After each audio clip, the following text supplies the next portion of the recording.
Institutions are not resilient enough to resist the constant challenges from criminal organizations that attempt to infiltrate, corrupt, and intimidate these institutions. Furthermore, there's a lot of mistrust of law enforcement institutions among citizens, and is associated with a decreased institutional legitimacy, which has negative consequences for effective law enforcement. To support governance and institution building in Mexico and other countries in the region, it is necessary to have evidence on what works to make stronger organizations, but also make sure that people that design and implement those programs and policies base their decision on evidence. The collaboration between governments and civil society is essential. IPA work with governments so they can gain important insights into which of their interventions work and why, and adopt lessons learned from other proven programs. For example, we're working with Mexico City to adopt several initiatives like Operation Ceasefire. That project was developed in Boston some years ago and has been proved to be successful. So we are helping the government to adapt this project to the local realities of Mexico and the local realities of the institutional organizations.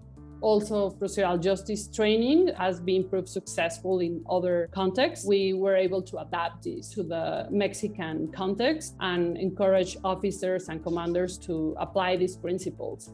I think other countries and regions can take advantage of existing research by first identifying and incorporate evidence-based strategies that have already shown promise in rigorous impact evaluations. However, this is not as simple as find a project that was successful in other regions and implement the exact project, since each context is very different.